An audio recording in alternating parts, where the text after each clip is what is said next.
Hi, this is Maginoni, and I got a bunch of Marvel reviews to do today. We have Ultimate X-Men number 6, Secret Avengers number 21, Journey into Mystery number 633, Wolverine 300, and Captain America 7. I'm going to go over Captain America first. First of all, I don't understand why he's a shattered hero. This banner, to me, indicates, I understand it's the fear itself, it's supposed to be a title that ties into that, to show the heroes, beaten and shattered and whatever else they want to come up with.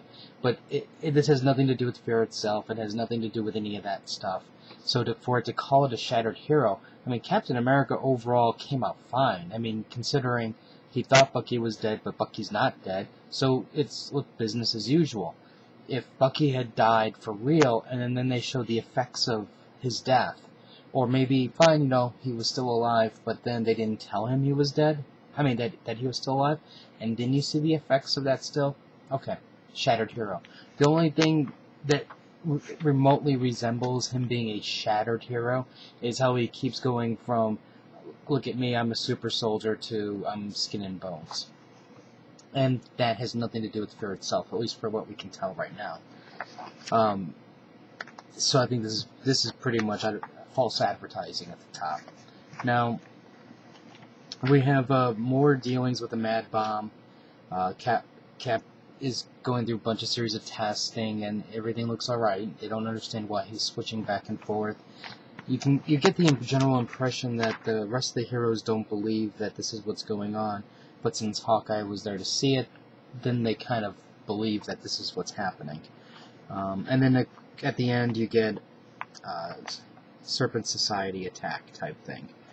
And I don't know. This is just an average. Captain America used to be what I would consider a top tier book. It was really strong. It was more adult. At least more mature. But I think Brubaker really is dumbing this book down to appeal more to a more mainstream superhero crowd. And I think the book is really suffering as a result of it. Now, I do believe that you had. It was nice to make that change, in the sense of the more spy, adult themed to a more superhero themed, especially in the events of, after the big series. But I just wish that it was a little bit more entertaining and maybe less dumbed down. Overall, it's average. I don't know if I'm going to keep getting it. My problem is I love the Serpent Society, so that's what's going to probably keep me from getting it. But I don't know. The rest of the part of the story, I just don't care about, because we all know Cap, whatever's causing Cap to go from normal to small, that's not going to continue for long. He has to be Captain America, so he'll eventually get his body back to normal again. So that's this. I'm going to save this one for last, because I have some choice words for that one. Let's talk about X-Men number 6. Now, there is some really nice things in here. I love some of the panels, especially the battle between the X-people and the Nimrods. I love the 2-page spread here, but I think this book would actually look a lot better if they had a better artist.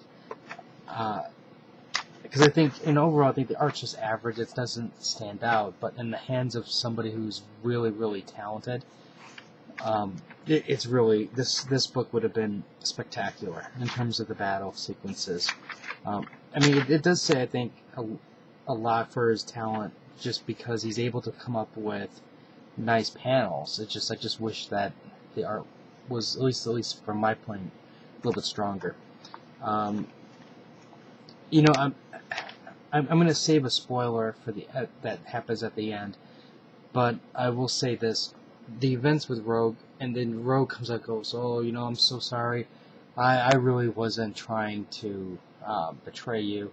I just pretended to, so this way I can get close to Stryker and then steal his powers. But you kind of effed that up, and I couldn't tell you that because the person who I work for said not to."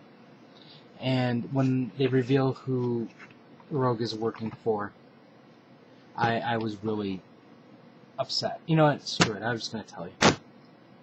because you're going to find out anyways next issue, and it's already been a few days. Well, and I'm sure there's other review sites that have said it. So anyways, here you go. You get Professor X. Professor X is back. When I saw that, I said, you know what? I'm done. And you know what? This doesn't almost look like Professor's. This looks like the Kingpin. Think about that for a second. I mean, he's got a bigger head. I mean, in terms of the width, rather than this way. And all you see is this frame here, and the frame kind of looks big. So he almost looks like a badly drawn Kingpin. When I saw Professor X, I'm like, that's it. I think I'm done with it. I'm done with it. I just can't. This book could have kept me if it wasn't for this. If you just take this page out there like that, throw that away, then I'm okay with it. But that last page completely ruined it for me. So there goes that. Let's do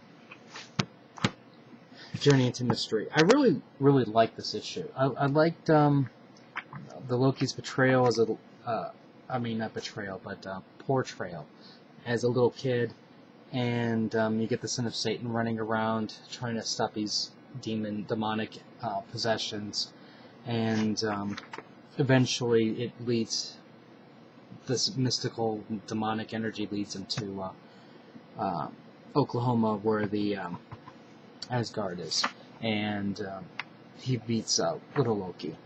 And I don't know, I mean, I found it entertaining. I think if they ever come up, at least I haven't seen them yet, but if they come out with trades, then I'm definitely going to pick up the trades to get the back issues.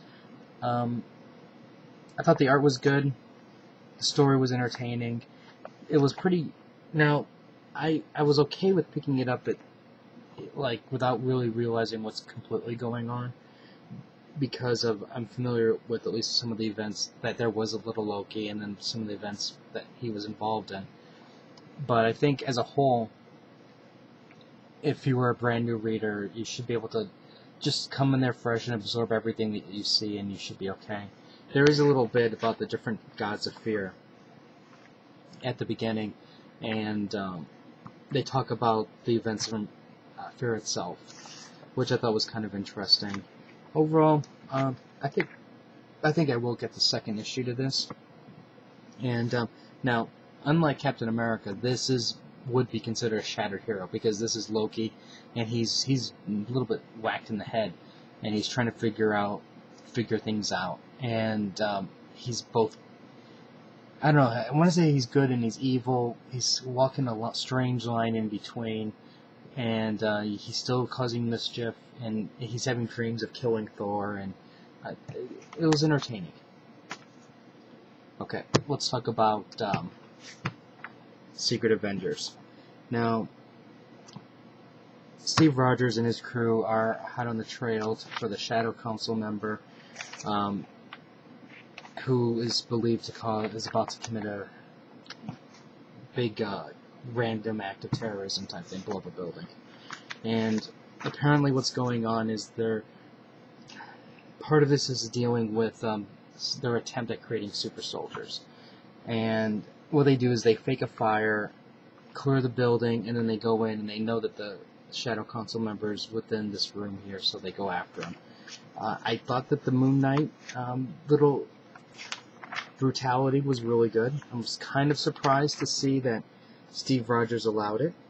You know, especially when Moon Knight drops one of his blade thingies into the guy's hand. And you have Black Widow shooting somebody with her wrist wrist stinger. So that was a little bit surprising. And, you know, so of course it's got to be a battle in here. So the rest of the team is down inside this building. You know, you have Beast on the outside manipulating the alarms and whatnot. And the monster escapes, and it's just a blob type thing. So they start fighting it, and this is what was surprising. Steve Rogers basically told the Beast, I want you to use this force field thing to kill the creature, and I was thinking, okay, if you think back to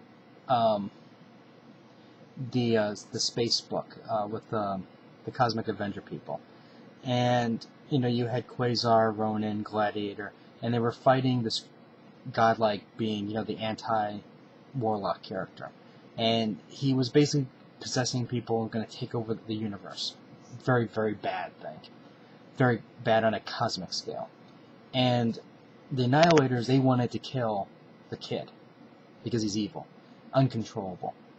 And Steve Rogers, Captain America, says, no, I'm not going to condone that. You have a creature in the basement. You haven't even attempted to fully contain the creature. And this is not a creature that's going to destroy universes, galaxies, unbalanced power, become an Omega level threat. And yet, Rogers wants this creature killed. That doesn't sound like the Steve Rogers that we know and love to hate. Now, I like Warren Ellis as a writer, and I think that, a lot of his stories are, pushing the characterization of certain people, and I'm okay with that. But what I'm not okay with is how it's such a night and day example of writing, where you have Captain America saying one thing one month, and then the very next couple months later, he's the exact opposite. And I think that, maybe if you weren't reading a lot of comics, you wouldn't notice it, because, you didn't read the Annihilators, you didn't hear him say that. Or maybe you just read the Avengers, and that's the only thing you absorb. But knowing more about the character, when you see these little types of incidents that occur, it's like, no, he wouldn't say that. He would try to just defeat it and then imprison it or do something like that. Well, and then the Beast is going, well, I'm not going to kill, I can't do that. You can't tell me to kill. And then what does he do? He shoots the thing down and kills it. Yeah. So yeah. So two characters go against what they say that they would normally do. And with the same issue. And then you have a suicide. So, whatever. I still like the Secret Avengers, I just don't like how Ellis wrote the characters. Okay, now, this is the one that I was really, really wanting to rant about. If you thought the others rants were something, this is the one where I was reading it. And I'm like going, okay. I liked how they tied in a little bit with Wolverine and the X-Men, and how Kitty Pryde and Quentin are in the center of it. Wolverine's going to Japan. Now, keep in mind this is an airplane he's flying on. And somehow, all the ninjas are able to basically, my guess is probably the hand, they somehow figure out which plane he's going to be on. Which, granted, it's not too difficult if you know people. They replace everybody on the plane with ninjas. The entire plane is with ninjas. Wolverine goes, something's not right. And yeah, I mean, you look at it, and everybody's in a suit type thing. So, alright, okay, granted, something's not right here. So, I guess it's a little uncomfortable waiting for the fight to happen, and it doesn't. So he decides to get up and goes to the bathroom. Sure enough, that's when the stewardess comes up, who's also a ninja, and starts passing out the swords. Gas comes through is released in the aisleway, the gas goes into the bathroom, and sure enough, it's ninja attack. Now, let me explain something, because I don't think, my guess, let me make sure Aaron is still writing this. Yeah, Jason Aaron is still, okay. We have two problems here. One, you have a writer, actually, multiple problems. You have a writer, a penciler, inker, and an editor who have never ridden an airplane before. Ever. If they did, they would realize you cannot have a ninja fight on an airplane. This is a physical... Okay, let's not even say it's a physical impossibility, because maybe it could be possible. Let's look at it this way. You have an airplane. I'm sure all of you have been on a plane at least once. How much room do you have walking down the aisle? You barely have any room. Now, this shows, I understand it's perspective, but this shows a tremendous amount of space. Do you know how big, wide this plane would have to be, based on what this picture looks like? This is like a jumbo jet, and with an unbelievable amount of wasted space is what it is. Now, let me explain something to you. When you're in an airplane, you have seats, and it's a low ceiling. So if you have a sword that's long, you can't swing on an arc going up and down because you will scrape the roof every single time. You will never be able to put, when you lift the sword up in the air, the sword will go into the roof of the plane, and you will never be able to swing down. Let's look at part 2, problem number 2. You can't go sideways because the seats are in the way. You can never fully go this way because you'll hit the seat. So that means what you have to do is you have to have your arms up high, and then swing at a higher level, which would give you absolutely no strength. You wouldn't be able to use your body weight, your muscles appropriately to get a full swing across. That's another problem. The next problem we have here is this. You have an aisleway, right? In this aisleway, you can only have so many ninjas in that aisle, and Wolverine. So, look at it this way. Wolverine can just stand on one end, and a ninja would have to... only one ninja could come up to him, battle, die, and then the next ninja would have to come up, battle, and die. And then the next one, battle, and die. And then you'd get this big pile. So eventually Wolverine would have to just slowly work his way down the plane, and the ninjas fight along the way. Now, I'm not even going to address where the middle part is, because, granted, I've never flown business first class, and I'm assuming Wolverine's flying first class. So all I know is in the economy side, when you're traveling internationally, you have a middle section, and which has another level 5 seats going across.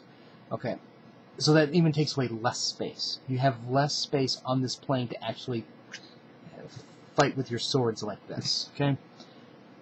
Wolverine is the only one that's reasonable in the sense that he's got claws. So at least he doesn't have to have a wider arc, like a sword would have to have. Now, let's talk about the other problem here. There's a scene here where Wolverine pushes the guy's head through the window.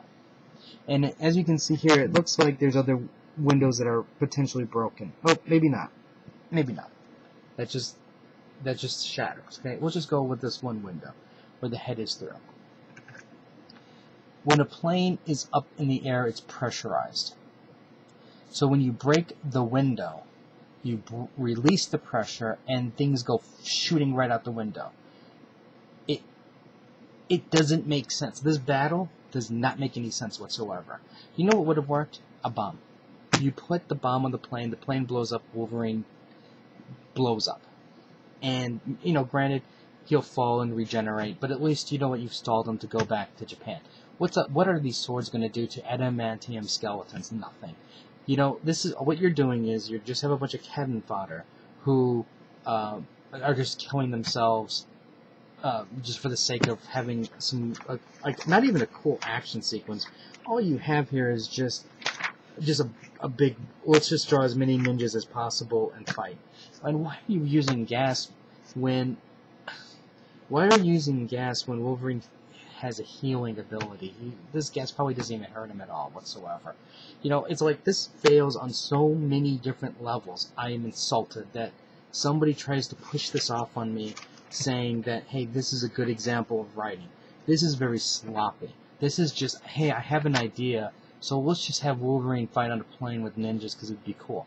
Why don't you put Wolverine on a cruise ship with ninjas? That at least makes sense, because then you have space to fight. You can go out on deck. There's lots of room on deck to fight. Granted, you're not going to be able to fight in the room because, again, you have space limitations, but at least you can go out on deck and fight. What would have been You know what would have been even more acceptable is the fact maybe there was a ninja sitting behind him, and then they used a wire or something like that to grab around his neck and then stab him. But then again, how are you going to cut through adamantium? You can't. You know, this is just completely an utter. This is just a waste of space and trying. This is waste. This is wasteful. You've wasted my time with this fight. I can't even say it looks cool because it doesn't. Because all I'm sitting here doing is looking at this going, this fight is impossible. Impossible to have. Already this is showing that you can't have this many ninjas in this short of a space. And why would you gas a plane with thick gas? Because it's a tight environment, the gas is going to fill up, and you know what's going to happen? They're not going to be able to see. And which is evident, because if you notice on this panel down here, there's gas, and it's going to the roof of the plane. Oh, but it doesn't matter, because Wolverine cracked open the window for everybody. Okay, so anyways, that's my rant on that part. So he goes to Japan, Silver Samurai's dead, you know, this goes back. Yuko, whatever her name is, she lost her legs, that goes way back. And you have Yakuza members who are trying to get, this item that was in Silver Samurai's fault. So they attack. And I'm like going, okay. I understand you have people with guns and swords and things like that, and you're attacking Wolverine again with swords. Which, you want to just impale yourself on it, that's fine. But here you have a woman who can't really move well because she's in a wheelchair. And she has to use her one arm, you know, to wield this blade that would normally take two hands. And she's killing everybody. I don't know about you, but I would have taken that gun, taken a couple steps back, and just shoot her, because guess what? She can't move that chair faster than a bullet. So it's completely and utter worthlessness. Complete and utter worthlessness. These are very obviously low-ranking ninja or Yakuza members for dying something so stupidly. Anyways, then we get to see who the new Silver Samurai is. This is the Silver Samurai's son, and I'm really disappointed with the armor tech design. I think it's really pretty pointless. The character himself might be interesting and could develop into something interesting, but the design is pretty pathetic. He's with his girlfriend. They try to break into this building, steal something. She gets caught, so naturally everybody's got to go save her. Now, this also brings forth a new villain who died, or not new, but a villain who died, and Sabretooth's back. And I'm like, what was the point of the Jeff Loeb storyline where Sabretooth died? You know, he was beheaded and he was never supposed to come back, but he's back. And it's just so disappointing. And then, for those of you who really want to know how he came back to life, we get to see a little thing at the end here where it's Sabretooth reborn and Jeff Loeb is writing it. So he gets to write how he comes back. And I think this is... I don't think they should have killed him, because now you've insulted me bringing him back. You know, after you tell me big things are going to happen, he's really dead, he's no good, and he's back. You know, how about this, Marvel and DC? Don't kill anybody any longer, so that way you don't have to keep bringing them back. You know, and then you're stubborn with other characters, like, for an example, Banshee. You'll never bring Banshee back, but God forbid, you know, Sabretooth stays dead for as long as Banshee will, you know. Come on. This is ridiculous. Anyways, that's a lot of books. Those are my reviews for these books. I still got to go through my DCs, but if you have any comments or questions, let me know. Rate the video up or down, let me know what you think, and I'll have more reviews out later, so until next time.